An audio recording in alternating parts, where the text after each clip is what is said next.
Bien, tu fais, visiter les Kamalobana et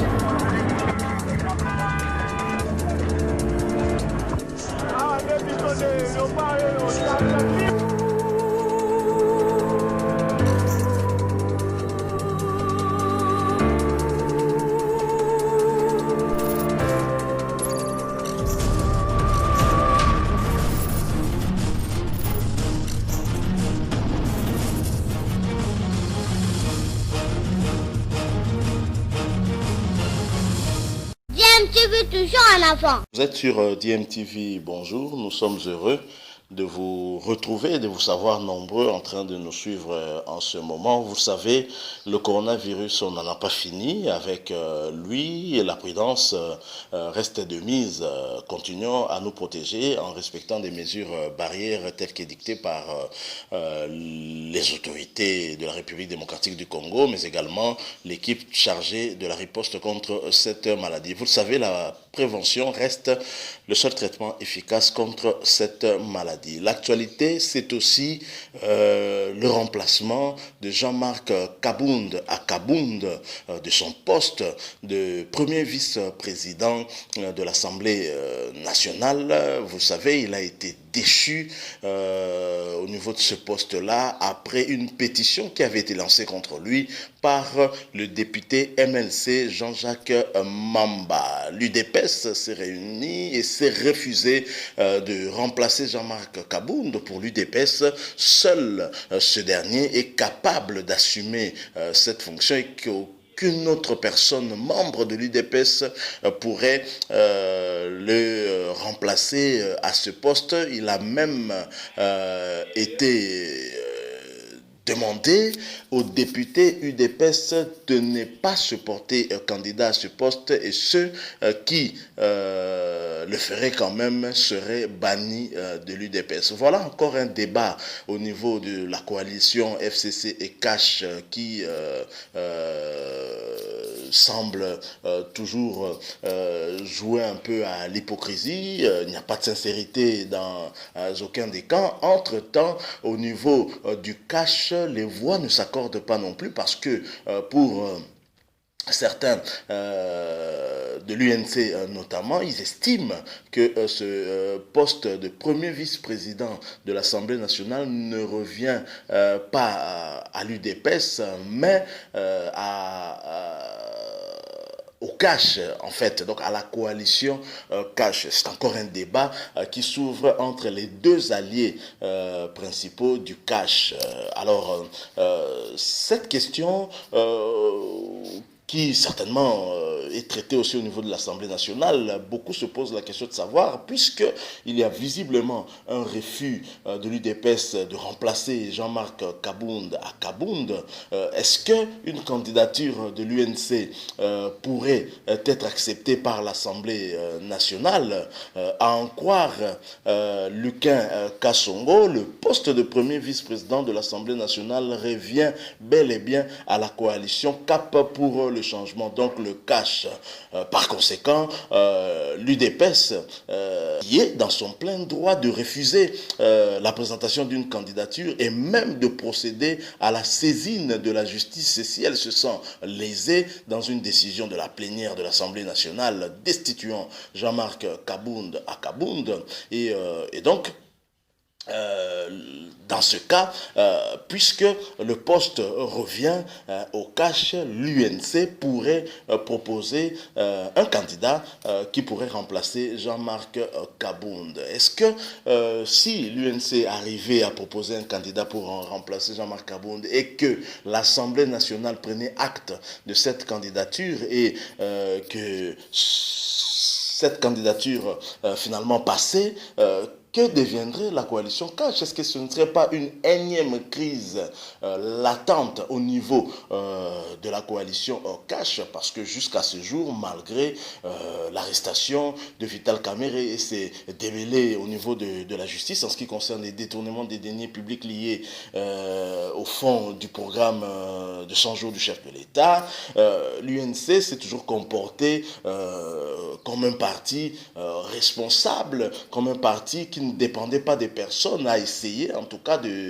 c'est l'image, en tout cas, que l'UNC a essayé de montrer à la face du monde et surtout à l'opinion publique congolaise que l'empêchement de Vital Kamerhe ne pourrait pas compromettre, en tout cas, la survie de la coalition CASH. Et dans le cas d'espèce, est-ce que, puisque l'UDPS a pris une décision visiblement radicale de ne pas proposer une autre candidature à ce poste, est-ce que si l'UNC finalement, partant du fait que ce poste revient plutôt au CASH et non pas à l'UDPS, proposer une candidature, est-ce que ça ne créerait pas des tensions au niveau de la coalition? Visiblement, si on analyse la réaction des cadres des autorités de l'UDPS en tout cas, notamment via le secrétaire général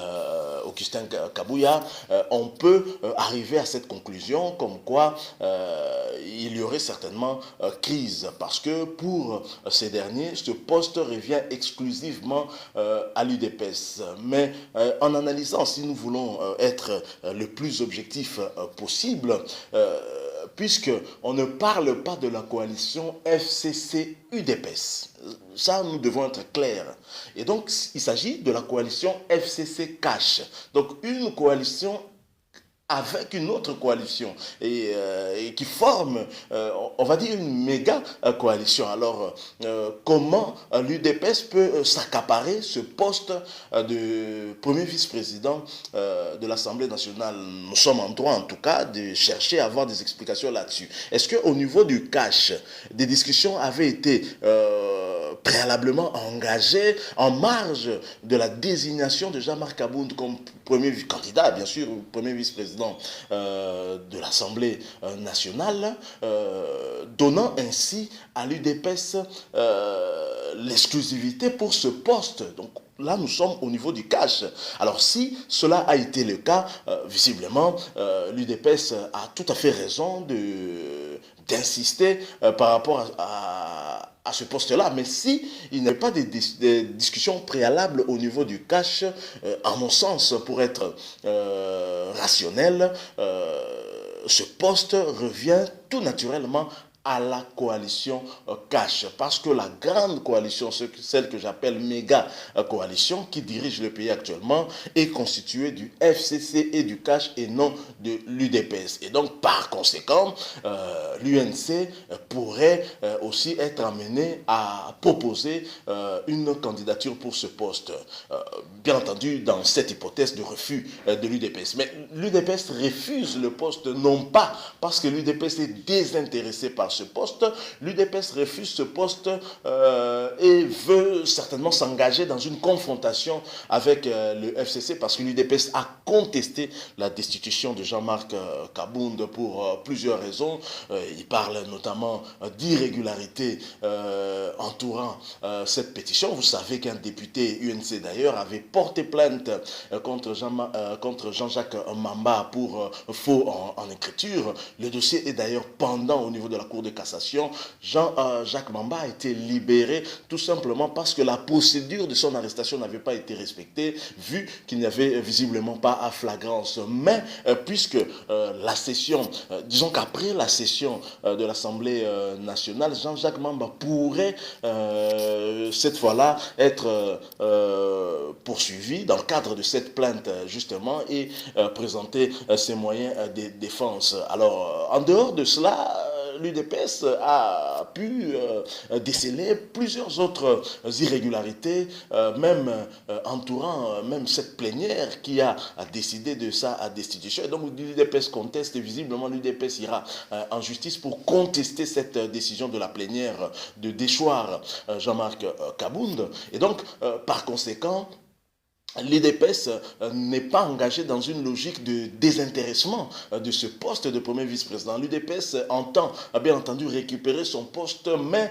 en réintégrant plutôt Jean-Marc Kabound, ce sera soit par une décision judiciaire, soit alors peut-être par ce refus, mais dans ce cas, le poste devrait rester vacant, rester vide jusqu'à la fin de la législature actuelle. Alors, ce que n'entend certainement pas l'autre allié du CACH, qui, on a suivi certains cadres de l'UNC dire clairement que ce poste ne revenait pas à l'UDPS, mais bien au CACH. Mais bien entendu, si l'UNC doit proposer un candidat, il sera impérieux qu'il y ait une discussion au niveau de la coalition CACH pour se mettre d'accord afin de permettre à l'UNC justement de dégager une candidature quant à ce. Mais à l'allure où vont les choses, nous avons des raisons de penser que cela ne pourra pas se faire sans créer des vives tensions au niveau